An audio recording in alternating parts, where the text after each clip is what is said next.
எல்லா நிலையிலும் எல்லா புகழும் ஏக இறைவனாகிய அல்லாஹ் ஒருவனுக்கே உரித்தாகட்டுமாக. அவனது பேரன்பும் பெருங்கருணையும் மன்னலும் பெருமானார் நபிகள் நாயகம் ஸல்லல்லாஹு அலைஹி வஸல்லம் அவர்கள் மீதும் அவருடைய கிளைகள் குடும்பத்தினர் அவர்களை பின்பற்றி வாழ்ந்து வந்திருக்கின்ற இந்த ஜும்மா நாளில் ஒன்று கொடுக்கக்கூடிய நம் அனைவர் மீதும் நின்று நிலவட்டுமாக என்ற பிரார்த்தனையுடன் ஆரம்பம் செய்யும். இஸ்லாம் ஒரு அறிவியல் மார்க்கம். சிந்தனை செய்பவர்களுக்கு தான் இந்த மார்க்கத்தினுடைய அடி ஆழத்தின் அந்த சித்தாந்தங்கள் புரியும். எனவேதான் இந்த மார்க்கத்தை ஏற்றுக்கொள்வதற்கு நீங்கள் இறைவேதமாம் திருக்குர்ஆனை கொண்டும் நீங்கள் ஈமான் கொள்ள வேண்டும். அந்த குர்ஆனிலே இறைவன் வெறும் ஆன்மீக போதனைகள் மட்டுமல்லாமல் வாழ்வின் பல்வேறு தத்துவார்த்தங்களை, முன்வாழ்ந்து சென்ற வரலாறை, அறிவியலை, மக்களுடைய மனநிலைகளை, இறைவனுடைய படைப்பை குறித்து பல விஷயங்களை முன்வைத்து விட்டு இறைவன் சொல்கின்றான், நீங்கள் சிந்தித்து பாருங்கள், எண்ணி பாருங்கள். இன்னும் மறுபடி மேலே சென்று சொல்கின்றான், நீங்கள் சிந்தித்து பார்க்காதவாறு, நீங்கள் யோசிக்க முடியாத அளவிற்கு உங்களுடைய இதயங்களை நீங்கள் தாழிட்டு விட்டீர்களா, பூட்டு போட்டு வைத்திருக்கின்றீர்களா? நீங்கள் சிந்திக்க மாட்டீர்களா? வானம் எவ்வாறு படைக்கப்பட்டிருக்கின்றது, வானங்கள் எப்படி படைக்கப்பட்டிருக்கின்றது, அதை குறித்து நீங்கள் சிந்திக்க மாட்டீர்களா? அஃபலா யன்துரூன இலல் இப்லி கைஃப குலிகத், ஒட்டகத்தை குறித்து நீங்கள் சிந்திக்க மாட்டீர்களா? இன்னும் சொல்கின்றான், அறிவாளிகள் யார்? இறைவனை குறித்து சிந்திப்பவர்கள். அவர்கள் எப்படிப்பட்டவர்கள் என்று சொன்னால், இரவு பகல் மாறி மாறி வருவதை குறித்து அவர்கள் சிந்திப்பார்கள். வானங்களின் பூமியின் படைப்பை குறித்து அவர்கள் சிந்திப்பார்கள்.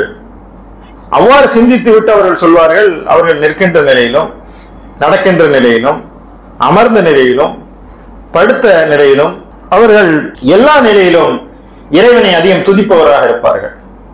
இறைவா, இவை யாவற்றையும் நீ வீணாக படைக்கவில்லை. சிந்தித்து பார்க்க, எண்ணி பார்க்க இறைவனுடைய வல்லமையை புரிந்து கொள்ள முடியும். இறைவன் ஒருவன் இருக்கின்றான் என்ற அந்த உள்ளமையை உணர்ந்து கொள்ள முடியும். எனவே இறைவனை ஏற்றுக்கொள்வதற்கு அறிவு தேவை. இந்த லா இலாஹ இல்லல்லாஹ் முஹம்மது ரசூலுல்லாஹ் என்ற அந்த திருக்கலிமாவை உள்ளத்தில் ஏந்தி வாழ்க்கையை செயல்படுத்துவதற்கு நாம் சிந்தனை செய்தாக வேண்டி இருக்கிறது. எனவே இஸ்லாத்தை பொறுத்த வரைக்கும் இஸ்லாம் பகுத்தறிவு மார்க்கம். ஒன்றை நிராகரிப்பதற்கு அறிவு தேவையில்லை, பெரிய அளவில் ஆராய்ச்சி பண்ண தேவையில்லை, ஒண்ணு இல்லை, அவ்வளவுதான். கடவுள் இல்லை என்று சொல்வதற்கு பெரிய ஆராய்ச்சி எல்லாம் இல்லை. ஆனால் பகுத்தறிவாளர்கள் யார் என்று சொன்னால், இறைவன் ஒருவன் இருக்கின்றான், இறைவன் இருக்கின்றானா இல்லையா, அந்த இறைவன் எப்படிப்பட்டவன், அந்த இறைவன் ஒருவனா பலவா, ஒரே இறைவன் என்று சொன்னால் அவன் எப்படி இந்த உலகத்தை படைத்தான் என்பதை குறித்தெல்லாம் அவர்கள் சிந்திப்பார்கள். இறைவனை சிந்தித்து தேர்ந்தெடுத்துக் கொள்ளக்கூடிய, எனவே ஒவ்வொரு முஸ்லிமும் பகுத்தறிவாதிகள். திருக்குர்ஆன் இறக்கியப்பட்ட அந்த காலத்தை நீங்கள் பாருங்கள். அது ஐயாமு ஜாஹிலியா என்று சொல்லக்கூடிய அறியாமை காலத்திலே இந்த திருக்குர்ஆன் இறக்கியப்பட்டது. அங்கு வாழ்ந்த மக்களுடைய பெரும்பாலான நிலவரம் எப்படி இருந்தது என்று சொன்னால், ஆடுகளையும் ஒட்டகங்களையும் மேய்த்து திரியக்கூடிய பாலைவனவாசிகளாக இருந்தார்கள். அண்ணன் பெருமானார் நபிகள் நாயகம் ஸல்லல்லாஹு அலைஹி வஸல்லம் அவர்கள் உம்மி நபியாக, எழுத படிக்க தெரியாதவர்களாக இருந்தார்கள். ஆனால் இந்த வேதத்தை நீங்கள் பாருங்கள், வெறும் கல்வி அறிவு இல்லாத, எழுத படிக்க தெரியாத, ஆடுகளையும் ஒட்டகங்களையும் மேய்த்து திரிகின்ற மக்களை நோக்கி இறக்கப்பட்ட அந்த வசனம் எப்படிப்பட்ட வசனங்களாக இருந்திருக்க வேண்டும். ஆனால் திருக்குர்ஆன் மிக ஆழமாக பேசுகிறது, மிக மிக ஆழமாக பேசுகிறது, இலக்கிய தரத்துடன் பேசுகிறது. அன்றைக்கு இருந்த அரபு இலக்கியங்களிலே உச்சத்தில் வைத்து பேசக்கூடிய அளவிற்கு மிக உயர்ந்த நிலையில் நின்று பேசுகிறது. அப்ப என்ன இஸ்லாம் என்ன விரும்புகிறது என்று சொன்னால், இந்த கொள்கையை ஏற்றுக்கொள்ளக்கூடியவர்களை சிந்தனை ரீதியிலே விருத்தி செய்வது, அவர்களை சிந்தனைவாதிகளாக, பகுத்தறிவாதிகளாக மாற்றுவது. சிந்தித்து பார்க்க வேண்டும், அறிவை நீங்கள் விருத்தி செய்ய வேண்டும், அறிவை தேட வேண்டும், கல்வி கற்க வேண்டும். இதை வெறும் வார்த்தையாக இல்லாமல் திருக்குர்ஆனுடன் முஸ்லிம்களுக்கு நெருக்கமான இணைப்பையும் பிணைப்பையும் ஏற்படுத்துவதற்காக ஒவ்வொரு வேளையும் ஒவ்வொரு முஸ்லிமான ஆணும் பெண்ணும் கட்டாயம் 5 வேளை தொழுதாக வேண்டும். அவர்கள் தொழுகையிலே ஓதக்கூடிய அந்த வசனங்களை பார்த்தால் திருக்குர்ஆன் வசனங்களை ஓத வேண்டும். அப்போ ஒவ்வொரு நாளுமே அவர்கள் 5 வேளை இந்த திருக்குர்ஆன் வசனங்களுடன் அவர்களுடன் தொடர்பை ஏற்படுத்திக் கொள்வதன் மூலமாக அவர்கள் தங்களுடைய சிந்தனையை கூர்திட்டுக் கொண்டே இருக்க வேண்டும். சிந்தனை பழுதடைந்து விடாமல் ஃபஜ்ருக்கு எழுந்த உடனே சிந்தித்து பார். குர்ஆன் வசனங்களை ஓதும் போது அந்த எண்ணங்கள் வர வேண்டும். லுகருக்கு வர வேண்டும், அசருக்கு வர வேண்டும், மக்ரிபுக்கு வர வேண்டும், இஷா, ஒவ்வொரு நேரமும் அந்த சிந்தனையின் பக்கம் அவர்களை செதுக்கிக் கொண்டே இருக்கின்ற ஒரு ஒப்பற்ற மார்க்கம். இன்னும் சொல்வதானால் இந்த கல்வி அறிவு, இந்த சிந்தனை திறன், இந்த சிந்தனை தெளிவு, இது எல்லாவற்றுக்கும் இஸ்லாம் பயிற்சி கொடுப்பது மட்டுமல்லாமல் அதற்கு மிகப்பெரிய முக்கியத்துவத்தை கொடுக்கின்றது. எனவேதான் இஸ்லாம் சிந்தனையின் மார்க்கம் என்று அறியப்படுகிறது. எனவே இந்த திருக்குர்ஆனுடனான அந்த வாசிப்பை, தொடர்பை நாம் ஆழமாக ஏற்படுத்திக் கொள்வதன் மூலமாக நம்ம சிந்தித்துக் கொண்டே இருக்க வேண்டும். அதே போலத்தான் நம்முடைய ஈமானுடைய மறுபகுதி லா இலாஹ இல்லல்லாஹ் என்பது ஒரு பகுதி என்று சொன்னால், முஹம்மது ரசூலுல்லாஹ் என்று சொல்லக்கூடிய இன்னொரு பகுதியிலே அண்ணல் பெருமானார் நபிகள் நாயகம் ஸல்லல்லாஹு அலைஹி வஸல்லம் அவருடைய வாழ்க்கை குறித்தும் நாம் படிக்க வேண்டும், வாசிக்க வேண்டும், வரலாற்றை தெரிந்து கொள்ள வேண்டும். அண்ணல் பெருமானார் நபிகள் நாயகம் ஸல்லல்லாஹு அலைஹி வஸல்லம் அவர்களுக்காக நாம் ஏன் உயிரை கொடுக்க வேண்டும், அவர்களுக்கு நாம் கீழ்ப்படிய வேண்டும் என்று சொன்னால், அவர்களை இறை தூதராக ஏற்றுக்கொள்கிறோம் என்று சொன்னால், அதை குறித்து கொஞ்சமாவது நாம் சிந்திக்க வேண்டும். அந்த வரலாற்றை நாம் அறிந்திருக்க வேண்டும், புரிந்திருக்க வேண்டும், குறைந்தபட்ச செய்திகளாக தெரிந்திருக்க வேண்டும். ஆனால் ஈமான் என்பது மறைவானவற்றின் மீது ஈமான் கொள்வது என்று ஒன்று இருக்கிறது. ரைப், மறைவானவற்றின் மீது ஈமான் கொள்வது. இதெல்லாம் மறைவானது என்று சொன்னால், மலக்குகளை கொண்டு நாம் வானவர்களை கொண்டு ஈமான் கொள்கிறோம். வானவர்களை யாராவது பார்த்திருக்கிறோமா? பார்க்கல. ஆனால் வானவர்களை நாம் எப்படி ஈமான் கொள்கிறோம்? அது மறைவானது, ரைப். அந்த ஈமானை நாம் அப்படி ஒன்று இருக்காங்க அப்படிங்கிறத நம்புறோம். மறுமையை யாராவது பார்த்திருக்கிறோமா? இல்லை. இறப்பிற்கு பின்பு ஒரு வாழ்வு இருக்கிறது, சோனம் இருக்கிறது, நரகம் இருக்கிறது என்று யாராவது பார்த்திருக்கிறோமா? இல்லை. அதெல்லாம் ரைப். இறைவனை யாராவது பார்த்திருக்கிறோமா? இது எல்லாமே மறைவானவற்றின் மீது ஈமான் கொள்வது. ஆனால் திருக்குர்ஆன் ரைப் அல்ல, மறைவானவற்றின் மீது ஈமான் கொள்வது அல்ல திருக்குர்ஆன். அது நம்முடைய கண் முன்னால் இருக்கிறது. எனவே திருக்குர்ஆனை நாம் படித்து ஆய்ந்து சிந்தித்து உணர்ந்து அதை கொண்டு ஈமான் கொள்ள வேண்டும். இது இறைவேதம் தான், இது இறைவன் தான் இறைக்கையில் இருக்கின்றான். இதுதான் மனித குலத்திற்கு வழிகாட்டியாக இருக்கிறது, ஒளியாக இருக்கிறது, வழியாக இருக்கிறது. எனவே இந்த சிந்தனையை நாம் விரிவாக்க வேண்டும். திருக்குர்ஆனை குறித்த சிந்தனை, நபி வாழ்வை குறித்தான சிந்தனை, சஹாபாக்கள் நபித்தோழருடைய வரலாறு வாழ்வியலை குறித்த சிந்தனை. இன்றைக்கு இருக்கக்கூடிய தலைமுறையிடம் அந்த கேளுங்கள். 4 கலிஃபாக்களுக்கு பிறகு, குலஃபாய ராசிதீன் என்று சொல்லக்கூடிய 4 கலிஃபாக்களுக்கு பிறகு இஸ்லாமிய வரலாற்றை நீங்கள் எடுத்து பார்க்க வேண்டும் என்று சொன்னால் எங்கிருந்து அந்த வரலாறு முற்று பெறுகிறது? உஸ்மானிய கிலாஃபத்துடைய வரலாறு என்ன? இன்றைக்கு எங்கே இந்த முகலாயர்கள் வரலாறு வரைக்குமாக வரலாற்றை குறித்து அறியாத ஒரு சமுதாயமாக இருக்கிறோம், சிந்திக்காத ஒரு சமுதாயமாக இருக்கிறோம். ஆனால் மற்ற சமுதாயங்களைப் போல கண்மூடித்தனமாக நம்பிக்கை கொள்ள வேண்டும், கண்ணை மூடிக்கொண்டு இறைவனை ஏற்றுக்கொள்ள வேண்டும், சிந்தனைக்கு இடம் இல்லை, நாங்கள் சொல்றது அப்படியே கேட்க வேண்டும் என்ற மார்க்கம் இல்லை. சிந்தனை செய்யக்கூடிய இந்த மார்க்கத்தில் இருக்கக்கூடிய முஸ்லிம்கள் சிந்தனைக்கு வேலை தருவதில்லை என்பதுதான் ஆக வியப்பான ஒரு விஷயமாக இருக்கிறது. எனவே அவர்கள் தங்களுடைய சிந்தனையை இஸ்லாமிய இலக்கியங்களை படிப்பதன் மூலமாக, இஸ்லாமிய வாழ்வியலை படிப்பதன் மூலமாக, நபித்தோழர்கள் வாழ்வியலை குறித்து ஆய்வு செய்வதன் மூலமாக, இஸ்லாம் கூறக்கூடிய தத்துவார்த்தங்களை குறித்து ஆய்வு செய்ய வேண்டும். இஸ்லாம் ஒரு பொருளாதார திட்டத்தை வகுத்து தருகிறது என்று சொன்னால், உலகம் வைத்திருக்கின்ற இந்த வட்டி அடிப்படையிலான பொருளாதாரத்திற்கு மாற்றாக முற்றிலும் வேறொரு திட்டத்தை இஸ்லாம் முன்வைக்கிறது. வட்டி இல்லாத ஒரு பொருளாதாரம். மற்றவர்கள் முன்வைக்கின்ற கல்வி திட்டத்திலிருந்து இஸ்லாம் வைக்கக்கூடிய கல்வி திட்டம் வேறொன்றாக இருக்கிறது. எனவே இதை நாம் ஆய்வு செய்ய வேண்டும், சிந்தனை செய்ய வேண்டும்.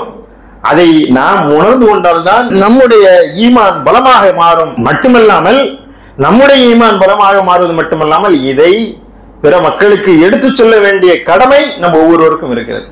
அப்ப இந்த மார்க்கத்தை நான் புரிந்து கொண்டால்தான், விளங்கி கொண்டால்தான், சிந்தித்தால்தான், தெளிவு பெற்றால்தான் அதை பிற மக்களுக்கு எடுத்து சொல்ல முடியும்.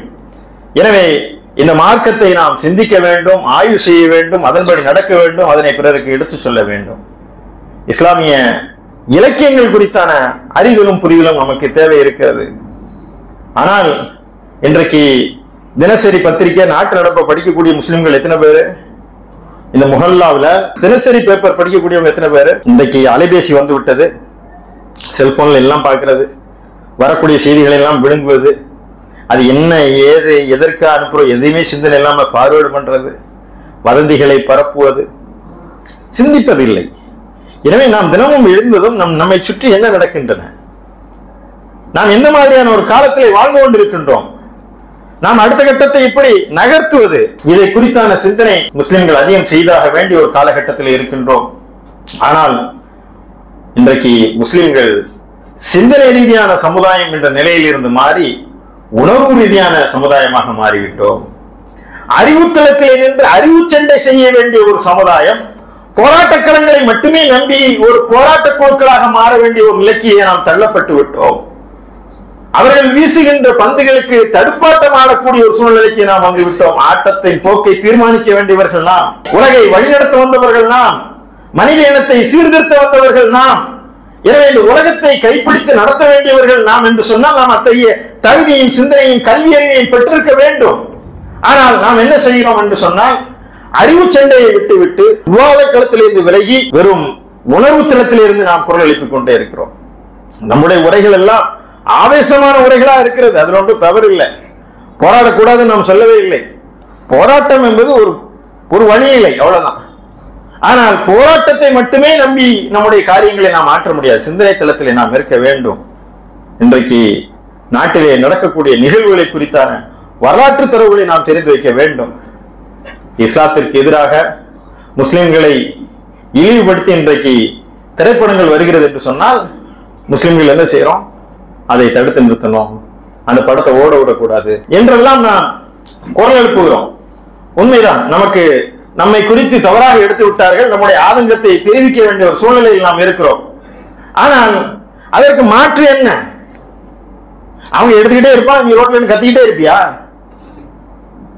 என்ன இல்லை, அவங்க எடுக்கக்கூடாதுன்னு சொல்லக்கூடிய ரைட்ஸ் நமக்கு இருக்கிறதா? இன்றைக்கு நாட்டுடைய பிரதமர் எங்கே இருக்கிறார் என்று சொன்னால் ஒரு திரையரங்கில் உட்கார்ந்து படம் பார்த்துக் கொண்டிருக்கிறார். அந்த கலையினுடைய வீச்சை அவர்கள் புரிந்து வைத்திருக்கிறார்கள். அதன் மூலமாக மக்களுடைய உள்ளத்திலே தவறான செய்தியை விதைத்து விட முடியும் என்று நம்புகிறார்கள். கலையின் வழியாக, கதைகளின் வழியாக, நாவல்களின் வழியாக அவர்கள் விரும்பியதை வரலாற்றை திரிக்கவும் மாற்றவும் மறைக்கவும் செய்வதற்கான ஒரு யுத்தியாக அதை பயன்படுத்திக் கொண்டிருக்கிறார்கள். ஆனால் நாம வெளியிருந்து மறுபாட்டு ஆட்டிக்கிட்டே இருக்கோம். இஸ்லாமிய வாழ்வியலை சொல்லக்கூடிய எத்தனை நாவல்களை நாம் எழுதியிருக்கிறோம், எத்தனை எழுத்தாளர்கள் நம்மிடம் இருக்கிறார்கள். முஸ்லிம்கள் இந்த மண்ணுக்கு அளித்த அருட்கொடைகள் என்ன? இந்த மொழி செழுமைக்கு பாடுபட்ட நம்முடைய முன்னோர்கள் கொடுத்து வந்த அந்த பங்களிப்பெல்லாம் எங்கே மறைக்கப்பட்டிருக்கிறது? வரலாற்று ஆய்வாளர்கள் நம்மிடம் இருக்கிறார்களா? திவான் போன்றவர்கள், ராஜா முகமது போன்றவர்கள், ஒரு சில பேர் இருந்தார்கள். ஆனால் அது போதுமானதா என்றால் இல்லை. இந்த தலைமுறைக்கு வரலாறும் தெரியாது. தெரிஞ்சதெல்லாம் சண்டை போடுங்க, எதுக்கு போறேன், எதை போராடுற, அந்த வரலாற்று சொல்லு தெரியாது. ஆனால் அப்படி ஒன்றும் வரக்கூடாது இல்ல. எப்படி வரணும் அதை சொல்லு. நம்முடைய வாழ்வியலை சொல்லக்கூடிய எத்தனையோ திரைமொழிகள் கலை வழிகளை பேசக்கூடிய காலம் இன்றைக்கு உருவாயிட்டது. ஈரானிய திரைப்படங்கள், கேரளாவில் இருக்கக்கூடிய சில ஒரு அழைப்பு சமுதாயமாக, சகோதர சமுதாயம் கூட முஸ்லிம்களை குறித்து பேசுவதற்கான ஒரு களமாக கலையும் இலக்கியத்தை வடிக்க வேண்டும். இஸ்லாம் அதற்கு ஒன்றும் தடை இல்லை. அவர்கள் எந்த மொழியிலே பேசுகிறார்களோ அந்த மொழியிலே நீங்கள் பதிலடி கொடுங்கள். கவிதையை வைத்து அவர்கள் போர்க்களத்திலே பாடுகிறார்கள் என்று சொன்னால் அம்பை எடுத்து எரியும் போது ரசூல் ஸல்லல்லாஹு அலைஹி வஸல்லம் அவர்கள் சொன்னார்கள், கவிதைக்கு கவிதையால் நீங்கள் பதிலடி கொடுங்கள். கவிதை அம்பை விட வேகமாக தாக்கும் என்று சொன்னார்கள். அவன் எந்த மொழியிலே பேசுகிறான் அந்த கீழ்த்தரமா நாம் பேச போவதில்லை. ஆனால் அந்த தளத்தில் என்பது எப்படி பேச வேண்டும் என்று நாம் பேச வேண்டும். மக்காவிலே தொடக்க காலத்தில் ஒரு செய்தியை அறிவிக்க வேண்டும் என்று சொன்னால் மலைக்குன்றின் மீது ஏறிவிட்டு, அந்த சஃபா குன்றின் மீது ஏறிவிட்டு அவர்கள் ஆடைகளை எல்லாம் களைந்து விட்டு நிர்வாணமாக தலையிலே அடித்துக் கொண்டு ஒப்பாரி வைத்து சொல்லக்கூடிய அந்த செய்தியை பெருமானார் ஸல்லல்லாஹு அலைஹி வஸல்லம் அவர்கள் மாற்றி காட்டினார்கள். அதே சஃபா குன்றில் தான் ஏறினார்கள், கண்ணியமான ஆடை அணிந்தார்கள், அழகான அழைப்பை கொடுத்தார்கள். அந்த மீடியாவை எப்படி பயன்படுத்த வேண்டும், அந்த செய்தியை மக்கள் மத்தியில் எப்படி எடுத்து சொல்ல வேண்டும். சத்தியத்தை சொல்ல வேண்டியவர்கள் அந்த ஆயுதத்தை கீழே வைத்தால், அசத்தியத்தை சொல்ல வேண்டியவர்கள் அந்த ஆயுதத்தை ஊடகத்தை கையில் எடுத்து விட்டார்கள். உண்மையை சொல்ல வேண்டியவர்கள் உறங்கி கிடந்ததனால் பொய்யை சொல்லவர்கள் அதை கையில் எடுத்து விட்டார்கள். நன்மையும் உண்மையும் பேச வேண்டியவர்கள் நாம் அதிலிருந்து விலகி விட்டதனால் ஆபாசமும் வன்முறையும் இன்றைக்கு திரைத்துறையிலே கலாச்சாரமாக மாறிவிட்டதால் நம்ம பார்க்காம இருக்கிறோமா? ஒவ்வொரு அலைபேசியிலும் வருகிறது. ஆனால் இஸ்லாமிய வாழ்வியலை, வரலாறை, பண்பாட்டை, கலையை, மொழியை, சமய நல்லிணக்கத்தை, இந்த மண்ணிற்கும் மக்களுக்கும் முஸ்லிம்கள் செய்த சேவையை, விடுதலை போராட்டத்தில் முஸ்லிம்கள் அளித்த பெரும் பங்களிப்பை எல்லாம் நாம் கலை வழியாக, இலக்கியங்களின் வழியாக, நாவல்களின் வழியாக, திரைப்படங்களின் வழியாக நாம் பேச வேண்டிய ஒரு காலமும் இருக்கிறது. வெறும் போராட்டம் பண்ணிட்டே எத்தனை காலத்திற்கு போறோம்? இதற்கான ஒரு வாய்ப்பு நம்மிடம் இல்லை. ஒரு உமர் முக்தார் உடைய படம் வந்தது. ஏன் ஒரு உமர் ஹத்தாப் ரலியல்லாஹு பத்தியான படம் வந்தது? ஏன் உமர் முக்தார் பத்தியான ஒரு படம்?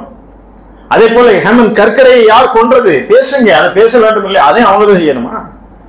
நம்முடைய வரலாற்றை, நம்முடைய வலியை, நம்முடைய வாழ்வியலை நாம் பேச வேண்டும். இஸ்லாம் இதற்கு எங்கேயுமே தடையாக இல்லை. அதை எப்படி சரியான முறையில் சொல்ல வேண்டும் என்ற வழிமுறைகளை, விதிமுறைகளை வகுத்து தருகிறது. எல்லாத்துக்கும் ஹலால் ஹராம் இருக்கிறது. எனவே இந்த அறிவுத்தளத்திலிருந்து அறிவு சண்டைக்கு தயாராக வேண்டும். இன்றைக்கு டிசம்பர் 6, 1992 பாபரி மசீத் இடிக்கப்பட்டது. இந்திய வரலாற்றிலே 2 கருப்பு பக்கங்கள். ஒன்று, நாட்டின் விடுதலைக்காக பாடுபட்ட காந்தியடிகளை கோட்சே என்ற கயவன் சுட்டுக் கொன்ற ஒரு கரும்புள்ளி என்று சொன்னால், முஸ்லிம்களுடைய வழிபாட்டு தலமான பாபரி மசீதை இடித்து தரைமேட்டமாக்கி விட்டு அங்கே ராமர் கோயிலை எழுப்பி இருக்கிறார் என்று சொன்னால் இந்தியாவுடைய ஒரு அவமான சின்னம் அது. இந்திய வரலாற்றிலே அந்த 32 ஆண்டுகள் ஆகிறது. பாபரி மசீது கொடுத்து எத்தனை ஆய்வுகள் நாம் பண்ணியிருப்போம், எத்தனை ரிசர்ச் பேப்பர் வந்திருக்கோம், எத்தனை பேர் நம்ம டாக்டரேட் பண்ணியிருப்போம். அந்த நீதியை குறித்து நம்மிடம் இருக்கக்கூடிய நீதியரசர்கள் அதை குறித்து எத்தனை பேர் ஆய்வு பண்ணி பேசியிருப்போம். ஆனால் இல்ல, இன்றைக்கு நாம ஒரு போராட்டத்தை பண்ணணும், அவ்வளவுதான். நம்முடைய எதிர்ப்பை காட்டுவதற்கு பல்வேறு வழிகளிலே ஜனநாயக முறையில் இருக்கிறது. அதை நாம் ஆய்வு செய்ய வேண்டும். உலக எப்படி இந்திய நீதி வரலாற்றிலேயே மிக தவறான, மிக மோசமான ஒரு தீர்ப்பு பாபரி மசீத் வழக்கினுடைய தீர்ப்பு என்று நீதிபதிகளே சொல்றாங்க. நீதிபதிகள் 5 பேர் உள்ள பெஞ்ச் இருக்கும். 2 நீதிபதி ஒரு தீர்ப்பு வழங்குவாங்க, 3 நீதிபதி ஒரு தீர்ப்பு வழங்குவாங்க. ஆனா கையெழுத்து போடுவாங்க எல்லாம். எந்த நீதிபதியுமே கையெழுத்து போடாம ஒரு அனாமத்தான தீர்ப்பு வந்தது என்று சொன்னால் இந்திய வரலாற்றிலே பாபரி மசீத் தீர்ப்பு தான். என்னங்க இது? அப்ப யாரு இது தீர்ப்பு வழங்கினாங்க? அந்த தீர்ப்பு வழங்கின 5 பேருக்குமே பதவி, பெரிய பெரிய பதவி. உச்ச நீதிமன்ற நீதிபதிகள் ஆயிட்டா, ஒரு ஆள் கவர்னர் ஆயிட்டா. தீர்ப்பை தவறாக கொடுத்து விட்டு அடுத்து உடனே பதவிகள். இப்ப அண்மையிலே உச்ச நீதிமன்ற நீதிபதி சந்திரசூட் சொல்றாரு, ரொம்ப கஷ்டமான காலத்துல தீர்ப்பு வழங்கணும்னா என்ன செய்யணும்னா கடவுள்கிட்ட கேட்கணும். கடவுள்கிட்ட கேட்டான்னா கடவுள் சொல்லக்கூடிய தீர்ப்பை நாம சொல்லிடணும். இப்ப கடவுள்கிட்ட சொல்லி தீர்ப்பு வாங்குறதா இருந்தா எதுக்கே சட்டம் படிக்கணும்? ஒரு உச்ச நீதிமன்றத்துடைய தலைமை நீதிபதி சொல்கின்ற பேச்சா இது? கடவுள்கிட்ட கேட்டா எந்த கடவுள்கிட்ட கேட்ப? கடவுள் எனக்கு எப்படி சொல்லுவாரு? சம்பந்தப்பட்டது கடவுள் சம்பந்தப்பட்ட, வழிபாடு சம்பந்தப்பட்ட விவகாரம் தானே. இதே ஒரு முஸ்லிம் நீதிபதி நான் அல்லாஹ்ட்ட கேட்டு இந்த தீர்ப்பு வழங்குறேன், பாபரி மசீதை கொடுக்கணும்னு சொன்னா ஏற்றுக்கொள்வார்களா? இது ஜனநாயக நாடா? அரசியல் அமைப்பு சட்டத்தின் மீது தானே நீதிபதி சந்திரசூட் அவர்கள் உறுதி பிரமாணம் செய்தார். இந்த சட்டத்தின் அடிப்படையில் நான் தீர்ப்பு வழங்குவேன், நீதியின் அடிப்படையில். நீதி என்ன ஆயிற்றது? தொல்லியல் துறையுடைய ஆய்வுகளுடைய அறிக்கை என்ன ஆயிற்றது? இன்றைக்கு தமிழ்நாட்டில் 2 பேர் தொல்லியல் துறையில் முஸ்லிம்கள் இருக்கிறார்கள். அவர்கள் கொடுக்கிறது அந்த தொல்லியல் துறை ரிப்போர்ட்டே கொடுக்கலங்கிறாங்க. பாபரி மசீத் வழக்கில் நாங்கள் ரிப்போர்ட்டே கொடுக்கல, அதை எடுத்துக்கவே இல்லை. அன்றைக்கு கொடுத்த தவறான தீர்ப்பு இன்றைக்கு வரைக்குமாக முஸ்லிம்களுக்கு பெரும் நெருக்கடிகளை தந்து கொண்டிருக்கிறது. 2023 ஜூலை மாதம் ஞானவாபியிலே ஒரு வழக்கு வருகிறது. இங்கதான் எங்களுடைய வழிபாட்டுல இருந்தது, எனவே விகாஸ் அறையில நாங்க வழிபாட்டு நடத்தணும் என்று ஒரு வழக்கு கொடுக்குறாங்க. அது உடனே என்ன செய்யணும்? 1991 ஆண்டு ஏப்ரல் மாதம் ஒரு சட்டம் நிறைவேற்றப்படுகிறது. வழிபாட்டு தலங்கள் பாதுகாப்பு சட்டம் ஒன்று இருக்கிறது. அந்த வழிபாட்டு தலங்கள் பாதுகாப்பு சட்டம் என்ன சொல்கிறது என்று சொன்னால், 1947 ஆகஸ்ட் 15 அது வரைக்குமாக யாருடைய கையில் எந்தெந்த வழிபாட்டு தலங்கள் இருக்கிறதோ அது அவர்களுடைய வழிபாட்டு தலங்கள் தான். அதுல வேற யாரும் உரிமை கொண்டாடக்கூடாது, அதிலே யாரும் தகராறு செய்யக்கூடாது, ஆக்கிரமிப்புக்கோ தகராறுக்கோ இடமில்லை. ஆனால் பாபரி மசீத் விவகாரம் மட்டுமே அதிலிருந்து வேறுபடுகிறது என்று நீதிபதி தீர்ப்பு வாங்குறார். அந்த ஜட்ஜ்மெண்ட்ல இருக்கு. ஆனால் 1991 வழிபாட்டு தலங்கள் சட்டம் இருக்கிறது. காலகாலம் எல்லாம் அங்கே வழிபாடு நடக்கிறது. ஞானவாபியில அங்குள்ள ஒளிச்செய்கிற இடங்கள்ல சிவலிங்கம் இருந்ததுன்னு சொல்லி ஆய்வு செய்து தீர்ப்பு வருகிறது. அந்த பாதாள அறையில வழிபாடு செய்யலாம் என்று சொல்லி அந்த அர்ச்சகர்களும் வழக்கு தொடுத்தவர்களும் தீர்ப்பு வந்து 8 மணி நேரம் அங்க பூஜை நடக்குது. அதற்கு பிறகு டெல்லியில் இருக்கக்கூடிய பழமை வாய்ந்த மெஹ்ரலி பள்ளி இடித்து தரைமட்டமாக்கப்படுகிறது. டெல்லியில் உள்ள குவத் இஸ்லாம் பள்ளிக்கு குறிவைக்கப்படுகிறது. எத்தனை பள்ளிகள் இன்றைக்கு உத்தரப்பிரதேசத்தில் இருக்கக்கூடிய சம்பல் மாவட்டத்தில் இருக்கக்கூடிய ஜமா மசீதுக்கு இன்னைக்கு ஆபத்து நேர்ந்திருக்கிறது. வழக்கு நவம்பர் 19ஆம் தேதி வழக்கு தொடுறாரு. எங்க ஞானவாபில் வழக்கு தொடுத்த அதே ஆள் தான் சொல்றாரு, அந்த வழக்கறிஞர் தான் வழக்கு தொடுறாரு, இது உரிமை கோர்றாரு. 19ஆம் தேதி வழக்கு, 19ஆம் தேதியே வழக்கு எடுக்கப்பட்டது, 19ஆம் தேதியே தொல்லியல் துறை ஆய்வு போயாச்சு. எவ்வளவு ஃபாஸ்ட்! 24ஆம் தேதி மீண்டும் அங்கே தொல்லியல் துறை ஆய்வு செய்கிறது. உரிமை கேட்க போற அப்பாவி இளைஞர்களை படுகொலை செய்தார்கள் காவல்துறையினர். அப்ப இந்திய நீதி எந்த அளவு கேள்விக்குறியாக்கி இருக்கிறது. இப்படி எல்லாம் வழிபாட்டு தலங்கள் மீதான தாக்குதல்கள் தொடுத்தால் என்னவாகும்? இதுக்குதான் வரலாறு படிக்கணுங்கிறது. 84,000 பௌத்த விவகாரங்களும் ஆயிரக்கணக்கான ஜைன கோயில்களையும் இடித்து விட்டு தான் இந்து கோயில்கள் கட்டியிருக்காங்கன்றது ஒரு வரலாறு. அந்த 84,000 பௌத்த விவகாரங்கள் எங்களுக்கு வேணும், 84,000 கோயில்களை இடித்தால் என்னவாகும் நாடு? எனவே 1991 இருந்து அந்த வழிபாட்டு சிலங்களை நீங்கள் உறுதிப்படுத்த வேண்டிய நீதிமன்றமே அந்த தீர்ப்புக்கு மாறாக நடக்கிறது என்று சொன்னால், எனவே அன்பு சகோதரர்களே, இதையெல்லாம் நாம் ஆய்வு செய்ய வேண்டும், வரலாற்றை பேச வேண்டும். ஹராமான ஒரு கட்டிடத்துல, வக்ஃபு செய்யப்படாத ஒரு கட்டத்தில் தொழுகை நடந்தாலே தொழுகை கூடாது என்று நம்புகிற ஒரு சமுதாயம் அடுத்த மதத்தினுடைய கோயிலை இடித்து விட்டு அங்கே வழிபாடு செய்ய மாட்டார்கள் என்ற அந்த நம்பிக்கை ஏன் நாம் அந்த செயல் சான்றை வழங்க முடியல? அப்படியா எங்களுக்கு இடமில்லாமல் கிடைக்கிறது? கோயில்களை எடுத்து விட்டு தான் பள்ளிவாசல் எட்டி தொழ வேண்டுமா? வெட்ட வெளியில் நின்று தொழுதுட்டு போயிடுவான். அடுத்த நிலங்களை ஆக்கிரமிக்கிறது, அப்படியான வழிபாடுகள் செய்யக்கூடாது என்று போதிக்கின்ற மார்க்கம் இஸ்லாம். எனவே இன்றைக்கு முஸ்லிம்கள் மீது தொடுக்கப்படுகின்ற ஒரு நெருக்கடி, இதெல்லாம் நாம் வெறும் அடையாள போராட்டங்களின் போராடுறது மூலமா அந்த இடத்தை பெற்றுவிட முடியுமா? போராட்டம் இருக்கட்டும், ஆனால் அதை குறித்தான வரலாற்றை ஆய்வு செய்ய வேண்டும், தரவுகளை திரட்ட வேண்டும், வழக்கறிஞர்களை உருவாக்க வேண்டும், சிந்தனை ரீதியான அறிவு சண்டைக்கு நாம் தயாராக வேண்டும். இதெல்லாம் தொடர் செயல்பாடாக மாற்ற வேண்டும். சகோதர சமுதாய சொந்தம் கூட நாம் உரையாட வேண்டும், உறவாட வேண்டும், அவரிடம் இது குறித்து சொல்ல வேண்டும் என்று சொன்னால் நம்மிடம் வலிமையான ஆயுதம் பத்திரிகை, ஊடகம். ஆனால் இன்றைக்கு நம்மளோட ஒரு பத்திரிகை கூட கிடையாது. தினசரி பேப்பர், மணிச்சுடர் வருது, மிகவும் பலகீனமான நிலையில் நினைக்குள்ளது. உள்ளூர் ஒரு நாள், வெளியூருக்கு ஒரு நாள். யாரும் சந்தா கெட்டோம்னா கெட்ட மாட்டான். இஸ்லாமிய இதழ்கள் சரி, தினசரி நாளிதழ் இல்ல, மாச பத்திரிகைக்கு யாராவது சந்தா கெட்டவங்க அதை ஹதியான் போட்டு வச்சிருக்கான். ஹதியான்னா தர்மம் கொடுங்க. ஏன்னா அவ்வளவு இழிவா பத்திரிகை என்பது? பத்திரிகை தான் ஒரு சமுதாயத்தினுடைய அடையாளமாக இருக்கிறது, வரலாறாக இருக்கிறது. அதை நீங்கள் லட்சக்கணக்கில் இன்னைக்கு இருக்கக்கூடிய ஒரு பத்திரிகை நீங்க விநியோகம் செய்தாதான் உண்மை என்னன்னு தெரியும். பொய்ய ஆயிரக்கணக்கில் லட்சக்கணக்கில் கொண்டு போய் சேர்க்கிறான். உண்மை சொல்லக்கூடியவர்கள் சந்தா கொடுங்கன்னா அது என்னங்க 450 ரூபா, 500 ரூபா. ஒருவேளை சாப்பாடுப்பா, நீ போய் ஹோட்டல்ல நல்ல ஒரு 2 பிரியாணி சாப்பிட்டா 500 ரூபா முடிஞ்சு வச்சு, ஒருவேளை வயதுக்கு போடுறது. ஓராண்டு காலம் உங்க வீட்டுக்கு நீ அறிவு சொத்தை சேகரிக்க வேண்டாமா? இஸ்லாமிய இதழ்களை எல்லாம் வளர விடாமல் செய்தது யார்?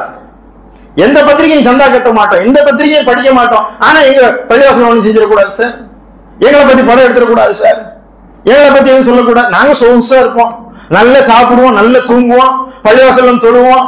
சோம்பேறி சமுதாயம், வாசிக்காத சமுதாயம், சிந்தனையற்ற சமுதாயம். ஆனால் இந்த சமுதாயத்தை பார்த்தா இறைவன் சொல்கிறான், எண்ணி பாருங்கள், சிந்தித்து பாருங்கள், ஆய்வு செய்து பாருங்கள். இது பகுத்தறிவு சமுதாயம், இது அறிவு சமுதாயம்.